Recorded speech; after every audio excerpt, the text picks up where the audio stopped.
Hello friends, welcome back to the YouTube channel dictation club.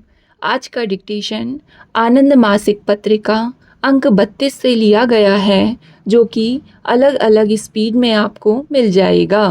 अगर आपको इसकी PDF अलग से चाहिए तो आप नीचे डिस्क्रिप्शन बॉक्स से टेलीग्राम चैनल ज्वाइन कर सकते हैं, जहां भविष्य में आने वाले डिक्टेशंस की लिंक डाल दी जाती है। साथ ही चैनल में आपको अन्य प्लेलिस्ट मिल जाएगी, जिसकी लिंक आपको डिस्क्रिप्शन बॉक्स में मिल जाएगी, जैसे रामधारी गुप्ता खंड 1, रामधारी गुप्ता खंड 2, न्यूज़पेपर डिक्टेशन, आनंद मासिक पत्रिका के विभिन्न अंक, जो कि अभी कुछ अंक कंप्लीट हो चुके हैं। इसके अलावा आउटलाइन के शॉर्ट्स भी मिल जाएंगे। तो ज़्यादा समय ना लेते हुए डिक्टेशन स्टार्ट करते हैं 5 सेकंड के बाद।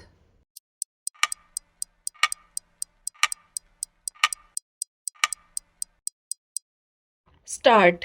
महोदय, हमारी संघीय रचना और जनता द्वारा चलाए जाने वाले स्थानीय शासन तंत्र से और सत्ता के विकेंद्रित प्रयोग से हमारी एकता सुदृढ़ हुई है। कभी कभी तनाव और असहमति होती है, किंतु हमारे विकास की वर्तमान अवस्था में और विशेष रूप से इस कारण ऐसा होना अनिवार्य है कि हमारे पास इतने कम साधन हैं कि प्रत्येक को संतुष्ट नहीं किया जा सकता। हमारे से छोटे देशों में भी अब क्षेत्रीय खींचातानी अनुभव की जा रही है। इन स्थितियों में हमने अपने राष्ट्रीय पुनर्निर्माण का कार्य अपने हाथ में लिया। अपनी पंचवर्षीय योजनाओं में सामाजिक सुविधाएं बढ़ाने, उद्योगों के लिए आवश्यक ढांचा खड़ा करने और ऐसे बुनियादी उद्योग स्थापित करने का काम शासन ने अपने जिम्मे लिया है, जिन्हें निजी उद्योग स्थापित नहीं कर सकते। साथ ही निजी उद्योगों के लिए भी बड़ा क्षेत्र बचा है और स्वतंत्रता के बाद निजी उद्योगों के लिए बढ़ने की बहुत गुंजाइश है और वास्तव में इन्होंने इतनी अधिक उन्नति की है कि इन्हें पहचानना कठिन है। विकास से अंतत्वगत्वा सब वर्गों को सहायता मिलती है, फिर भी यह लगता है कि शुरू के चरणों में इसके कारण असमानताएं बढ़ी हैं। हमें इस तरह के असंतुलन ठीक करने के बारे में सदा सजग रहना चाहिए। साथ ही आर्थिक कारणों के साथ साथ सामाजिक कारणों पर भी ध्यान देना चाहिए। इस स्थिति के कारण कई बार हमारी गति मंद पड़ जाती है, किंतु युद्ध, प्राकृतिक आपत्तियों और अन्य कठिनाइयों के होते हुए भी हम आगे बढ़े हैं। हमने अपने लोकतंत्र को सुदृढ़ किया है। हमारे 7.5 करोड़ बच्चे स्कूलों में पढ़ रहे हैं और लगभग 20 लाख विद्यार्थी कॉलेजों में हैं। हमारे देश में 50 करोड़ परिवार खेती करते हैं।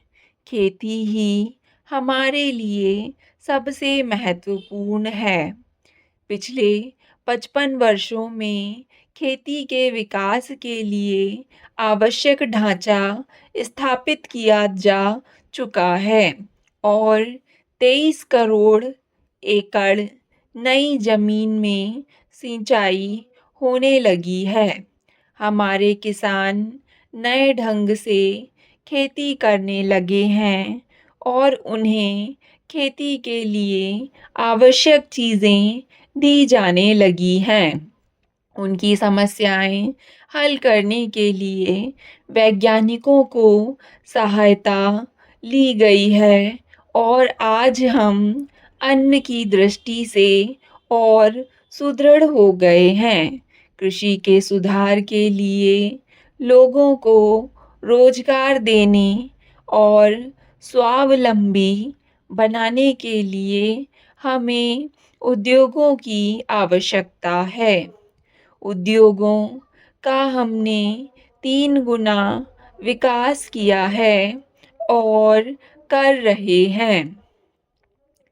उपसभापति महोदय, परमाणु ऊर्जा विभाग ने एक रिपोर्ट प्रस्तुत की है जो असाधारण रूप से विस्तृत रिपोर्ट है। माननीय सदस्यों ने न केवल परमाणु ऊर्जा विभाग के कार्य की प्रशंसा की है, बल्कि इस दिशा में अधिक तेजी से आगे बढ़ने के लिए सरकार से अनुरोध किया है। मेरा ध्यान प्रायः इस विचित्र परिस्थिति की ओर जाता है कि भारत में हम एक ही समय विभिन्न युगों और सदियों में रहते हैं। मैंने एक बार कहा था कि हम भारत में गोबर युग में रहते हैं। मेरा आशय यह था कि भारत में ऊर्जा का मुख्य स्रोत अब भी गोबर है। यह एक असाधारण स्थिति है। इसके साथ ही हम परमाणु ऊर्जा के विकास के मामले में भी उन्नत देशों में हैं। इसलिए इस मामले में हमारा विस्तार न केवल शताब्दियों तक बल्कि सहस्त्राब्दियों तक है। मुझे इस बात में कोई शक नहीं है कि हमने परमाणु ऊर्जा की ओर जो ध्यान दिया था वह सही और उपयुक्त है। हमें इससे जो व्यावहारिक लाभ मिल रहा है और भविष्य में और भी अधिक मिलेंगे, उनको देखते हुए यह उपयुक्त है। गंभीर दृष्टि से भी यह उपयुक्त है क्योंकि हिरोशिमा पर एटम बम गिरने और परमाणु ऊर्जा का उपयोग शुरू होने से एक नया युग शुरू हुआ। तब से परमाणु ऊर्जा के विकास ने विनाश और निर्माण दोनों प्रयोजनों के लिए पर्याप्त उन्नति की है। परमाणु ऊर्जा आधुनिक विश्व का वास्तविक प्रतीक है, जिसके रोमन देवता जानूस की तरह 2 मुंह हैं, एक विनाश और संहार का और दूसरा निर्माण और उन्नति का। जहाँ तक हमारा संबंध है, हमने एटम बम या इसी प्रकार की चीजें ना बनाने का निश्चय किया है, लेकिन इस नई शक्ति के उपयोग की उन्नति में पीछे रहने का भी हमारा कोई विचार नहीं है।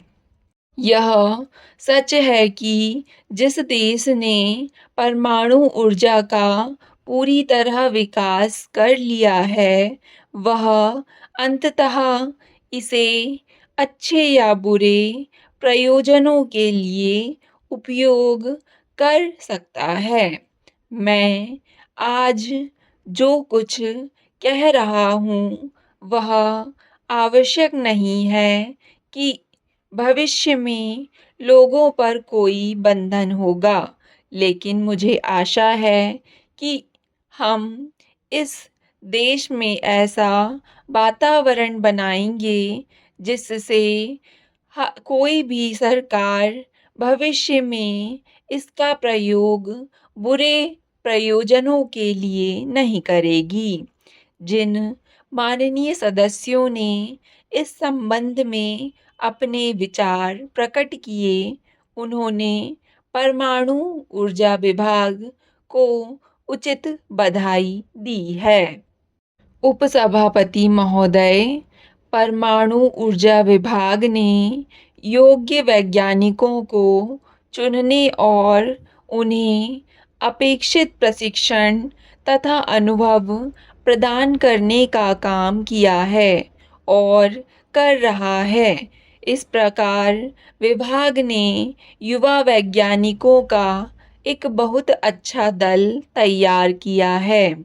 मुझे याद आता है कि कुछ विख्यात विदेशी वैज्ञानिकों ने भी इस बात का उल्लेख किया है।